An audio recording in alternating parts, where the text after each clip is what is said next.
ఈ పాఠశాలకు సంబంధించి తల్లిదండ్రులకు పత్రికా విలేకరుల నమస్కారాలు, విద్యార్థిని విద్యార్థులకు నా ఆశీస్సులు.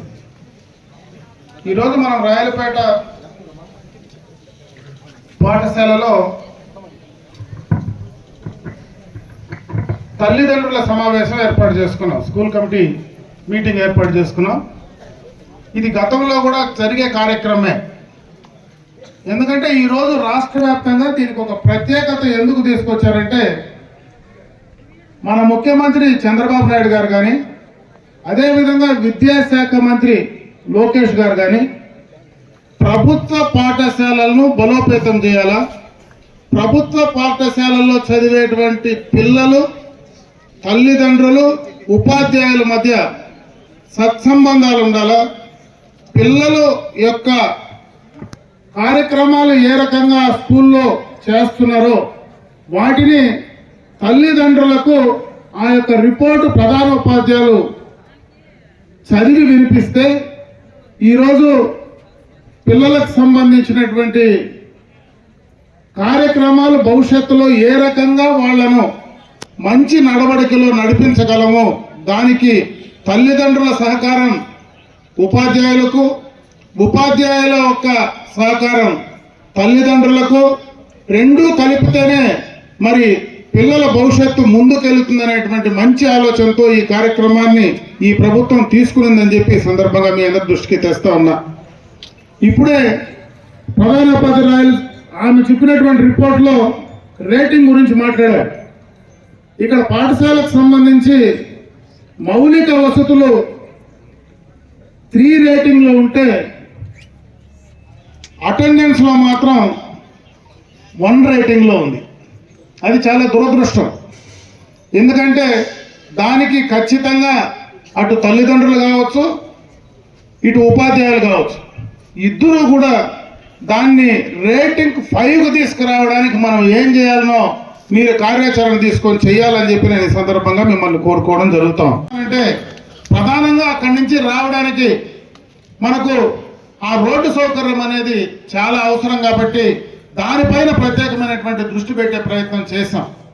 ఈరోజు మన రాయలపేట హై స్కూల్కి సంబంధించి చూస్తే మన మండలంలోనే అతి ఎక్కువ స్ట్రెంత్ ఉండేటువంటి స్కూల్ ఇది. చూస్తే ఎక్కువ మంది ప్రభుత్వ పాఠశాలల్లో గత 5 సంవత్సరాల నుంచి కూడా నేను చూస్తా ఉన్నా, చాలా మంది ప్రభుత్వ పాఠశాలల నుంచి ప్రైవేట్ స్కూళ్ళకు వెళ్ళిపోయేటువంటి పరిస్థితి ఉంది. ఈరోజు ప్రభుత్వ పాఠశాలలు కూడా ప్రైవేటు పాఠశాలలకు ధీటుగా పనిచేస్తేనే, ధీటుగా దానికి సంబంధించినటువంటి రిజల్ట్స్ మనం చూపించగలిగితేనే ఖచ్చితంగా కూడా తల్లిదండ్రులు ఎక్కువగా ప్రభుత్వ పాఠశాలలకు వచ్చేటువంటి అవకాశాలు ఉన్నాయి. ఈరోజు ఏ మారుమూల గ్రామానికి కూడా డైరెక్ట్గా ప్రైవేట్ పాఠశాలల నుంచి వాళ్ళు బండ్లు పంపించి, ఈరోజు వాళ్ళ బస్సులు పంపించి అక్కడి నుంచి కూడా విద్యార్థులను ప్రైవేట్ పాఠశాలకు తీసుకెళ్లేటువంటి పరిస్థితి ఉంది. దానిపైన ఎక్కువ మక్కువ కూడా ఈరోజు తల్లిదండ్రులకు ఉండేటువంటి పరిస్థితి కూడా ఉంది. దాన్ని అధిగమించాలంటే ఖచ్చితంగా ప్రభుత్వ యంత్రాంగం పూర్తిగా పనిచేయాలా, ప్రభుత్వ పాఠశాలల పైన నమ్మకం రావాలా, ప్రభుత్వ పాఠశాలలో జరిపేటువంటి తల్లిదండ్రులకు, ఉపాధ్యాయులకు సత్సంబంధాలుండి వాళ్ళని కన్విన్స్ చేసి ఖచ్చితంగా అంతకంటే ఎక్కువ మేము ఇక్కడ వాళ్ళని పైకి తీసుకురాగలమనేటువంటి నమ్మకాన్ని మనం ఇక్కడ చేస్తే కానీ దాన్ని మనం పూర్తి స్థాయిలో అధిగమించలేమని చెప్పి సందర్భంగా మీ దృష్టికి తెస్తా ఉన్నా. ప్రాంతాల్లో నైసర్గికంగా కొన్ని ఇబ్బందులు ఉన్నాయి. ఇటుపక్క పెదకాపల్లి గ్రామ పంచాయతీ నుంచి రావాలంటే, తిప్పిరెడ్డిపల్లి నుంచి, శాంతినగర్ నుంచి రావాలంటే దాదాపు 10 నుంచి 14 కిలోమీటర్ల నుంచి రావాలి. ఇంకొక పక్క నాగిరెడ్డిపల్లి కావచ్చు, ఇటుపక్క కొల్తూరు నుంచి కావచ్చు, రావాలంటే కొంత దూర ప్రాంతం నుంచి పిల్లలు రావాల్సినటువంటి పరిస్థితి ఉంది. అందుకే దానిపైనే కూడా ప్రత్యేకమైనటువంటి దృష్టి ప్రభుత్వం పెట్టేటువంటి ఆలోచన కూడా ఉంది. ఎందుకంటే గతంలో రోడ్డు సౌకర్యమే లేదు. ఈరోజు దాదాపు మనకున్నటువంటి రోడ్ కనెక్టివిటీలన్నీ కంప్లీట్ చేశాం. ఈ 4 నెలల్లోనే ప్రతి గ్రామానికి కూడా డైరెక్ట్గా రోడ్ లింకేజ్ ఉండాలనేటువంటి కార్యక్రమాన్ని తీసుకున్నాం. ఇంకొక 2-3 నెలల్లో అన్ని గ్రామాలకు, మన రాయలపేట ఫిర్కా ఈ ప్రాంతం చుట్టుపక్కల ఉండేటువంటి అన్ని గ్రామాలకు 100% రోడ్ కనెక్టివిటీ తెచ్చేటువంటి కార్యక్రమాన్ని చేయడం జరుగుతుందని చెప్పి ఈ సందర్భంగా మీ అందరి దృష్టికి తెస్తున్నా. అమ్మాయిలు ఉన్నారు, 10వ తరగతి చదివిన తర్వాత మనం బయటకు పోవాలంటే పొలంనేరుకు పోవాలి, +2 చదవాలంటే పొలంనేరుకు పోవాలి. అదొక ఇబ్బంది ఈ ప్రాంతంలో మనకు ఎప్పటి నుంచినో ఉంది. దీంట్లో భాగంగానే ఇక్కడ మనకు ఉండేటువంటి ఏదైతే హాస్టల్ ఫెసిలిటీ ఉందో ఆ హాస్టల్ కూడా గతంలో నేను శాసనసభ్యుడిగానే పక్కా బిల్డింగ్ కూడా తీసుకొచ్చి ఓపెన్ కూడా చేయించా, అది కూడా బ్రహ్మాండంగా నడుస్తూ ఉంది. దాన్ని దృష్టిలో పెట్టుకొని ఈ అమ్మాయిల్ని గతంలో దృష్టిలో పెట్టుకొని ఇదే గ్రామంలో గడచిన నేను శాసనసభ్యుడిగా మంత్రిగా ఉన్నప్పుడు ఇక్కడ ఒక రెసిడెన్షియల్ అమ్మాయిల జూనియర్ కళాశాల కూడా తీసుకొచ్చాం. ఇక్కడనే దాన్ని చాలా సంవత్సరాలు నేను ఉన్న దాకా కూడా నడిపించాం. ఈ మండలంలో దానికి కావాల్సినటువంటి ల్యాండ్ కూడా అలైనేట్ చేశాం. దాదాపు 16 కోట్ల రూపాయలు ఆ సంబంధించినటువంటి ఫండ్ కూడా శాంక్షన్ చేస్తే గడిచిన 5 నెలల్లో అది మరుగున పడడం, ఇక్కడి నుంచి బయటికి వెళ్ళిపోయేటువంటి పరిస్థితి కూడా కలిగిందని చెప్పి బాధతో ఈ సందర్భంగా మీ అందరి దృష్టికి తెస్తా ఉన్నా. దీన్ని పూర్తి స్థాయిలో మనం కంప్లీట్ చేయాలంటే రాబోయే కాలంలో రాయలపేట లాంటి గ్రామానికి ఇక్కడ ఉన్నటువంటి చుట్టుపక్కల ఉన్నటువంటి నైసర్గికంగా మనకుండేటువంటి పరిస్థితుల్లో ఒక జూనియర్ కళాశాల ఖచ్చితంగా ఈ ప్రాంతంలో ఉంటే అమ్మాయిల్ని ఇక్కడే కూడా చదివించుకునేటువంటి పరిస్థితి ఉంటుందనేటువంటి ఆలోచన ఖచ్చితంగా కూడా ప్రభుత్వానికి తీసుకెళ్లే ప్రయత్నం చేయడం జరుగుతుందని చెప్పి ఈ సందర్భంగా మీ అందరి దృష్టికి తెస్తా ఉన్నా. ఇకపోతే నేను పాఠశాలకు వచ్చినప్పుడు గతంలో కూడా చాలా సార్లు వచ్చా. నేను శాసనసభ్యుడిగా వచ్చినప్పుడు ఆ రోజు వెనక పక్క ఉన్నటువంటి చిన్న బిల్డింగులు పడిపోయేటువంటి బిల్డింగులు ఉన్నాయి. ఇప్పుడు మన పక్కనుండే బిల్డింగు ఆ రోజు దాదాపు 68 లక్షలతో నేను శాసనసభ్యుడిగా ఆ రోజు శాంక్షన్ చేసినటువంటి బిల్డింగే. త్రాగేదానికి నీళ్లు లేకపోతే ఆ రోజు దానికి నీళ్ల ఫెసిలిటీ కూడా ఏర్పాటు చేశాం. కాంపౌండ్ లేకపోతే కాంపౌండ్ ఫెసిలిటీ కూడా కంప్లీట్ చేసి ఇచ్చాం. ఈ రోజు ఇంకొక బిల్డింగ్ గతంలో నాడు నేడు కింద తీసుకొచ్చినటువంటి బిల్డింగు అది కూడా అసంపూర్తిగా నిలిచిపోయేటటువంటి పరిస్థితి ఉంది. అందుకే దానికి సంబంధించి నిన్ననే కూడా నేను ఆ కన్సర్న్ డిపార్ట్మెంట్ తో మాట్లాడా. దాంట్లో డబ్బులు మళ్ళీ ఏదైతే ఆగిపోయినాయో ఆ డబ్బులు మళ్ళీ కూడా తీసుకురావడానికి క్లియరెన్స్ కూడా తీసుకున్నాం. ఆ పనులు school committee chairman Chandrani immediate గా స్టార్ట్ చేసి రెజల్యూషన్ ఇచ్చి ఆ బిల్డింగ్ కూడా త్వరితగతినే మళ్ళీ నెక్స్ట్ మనం ఎప్పుడైతే స్కూల్ స్టార్ట్ అవుతుందో ఆ లోపలనే ఆ స్కూల్ బిల్డింగ్ కూడా కంప్లీట్ చేసేటువంటి కార్యక్రమాన్ని స్కూల్ కమిటీ తీసుకోవాలని చెప్పి నేను ఈ సందర్భంగా మీ దృష్టికి తెస్తాను. ఇక్కడ కాంపౌండ్ వాళ్ళు చాలా తగ్గునుంది.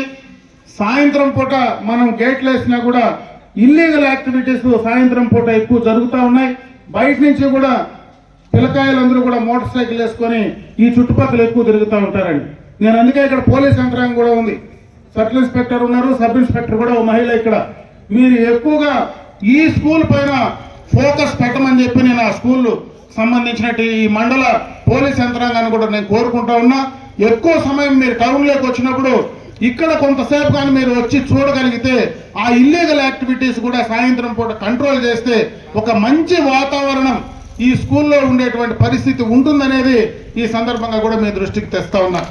ఇవన్నీ కూడా మన పిల్లలను ముందుకు తీసుకెళ్ళడానికి కార్యక్రమాలు ఇవన్నీ కూడా ఇక్కడ ఉన్నటువంటి మౌలికమైనటువంటి సదుపాయాలకు సంబంధించి రాజకీయ పార్టీ నాయకులుగా మీ ప్రజాప్రతినిధులుగా నేను ఎప్పుడైనా మీకు అందుబాటులో ఉంటాను. ఎందుకంటే ఈ రాయలపేట అనేది నాకు సొంత గ్రామం. నా పక్కన ఇక్కడి నుంచి 2.5 కిలోమీటర్ పోతే నా ఊరు కూడా పక్కనే ఉంది. రోజు నేను పోయేటువంటి గ్రామమే. త్వరలోనే నేను కూడా మళ్ళా ఊరికే వస్తా ఉన్నా. కలవతలోనే పూర్తి సమయం కూడా నేను ఎక్కువ అక్కడే కూడా ఉంటాను. ఆ లోపలనే 2 పనులే ఇక్కడ మనకు మిగిలినాయి. ఒకటి, ఊర్లో నుంచి ఈ పక్కకు పోవాలంటే నరకం అనిపిస్తా ఉన్నాం. దానికి సంబంధించి ఎందుకంటే మీకంటే ఎక్కువ నేను వచ్చే పోయే పరిస్థితి ఉంది. అనుకున్న సమయానికి ఇంటికాడి నుంచి బయలుదేరితే ఆడికి పోయేటప్పటికి ట్రాఫిక్ నిలిచిపోతే దాదాపు 3/4 గంట 1/2 గంట ఆ పక్కన నిలబడాలా, లేదు ఈ పక్కన నిలబడాలి.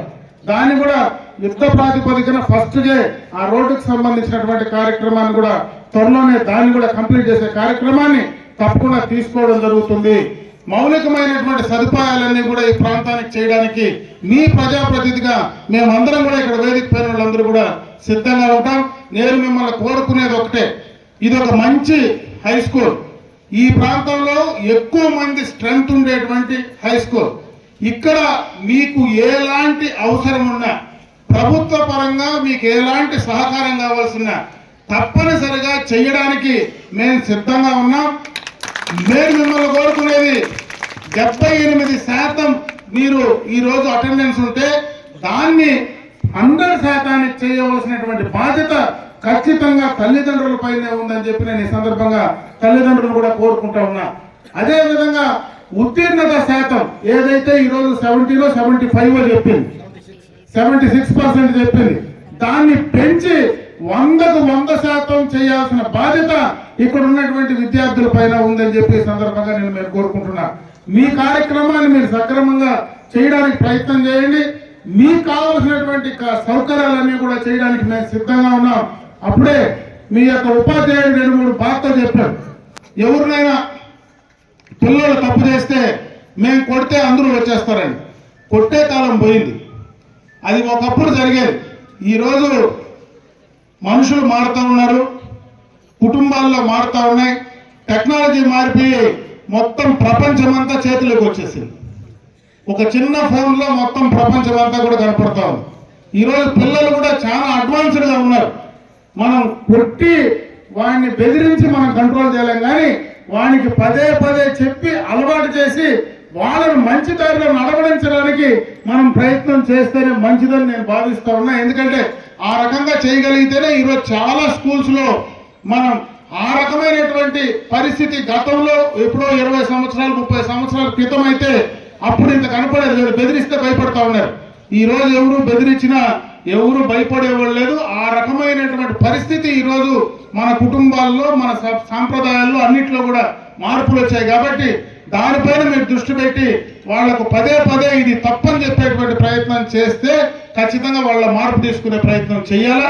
ఆ రకంగా చేయకపోతే వాళ్ళ తల్లిదండ్రుల్ని పిలిచి వాళ్ళకి చెప్పి ప్రయత్నం చేస్తే మనకు కూడా ఇబ్బందులు ఉండవని చెప్పి నేను ఈ సందర్భంగా ఉపాధ్యాయులను కూడా కోరుకుంటా ఉన్నా.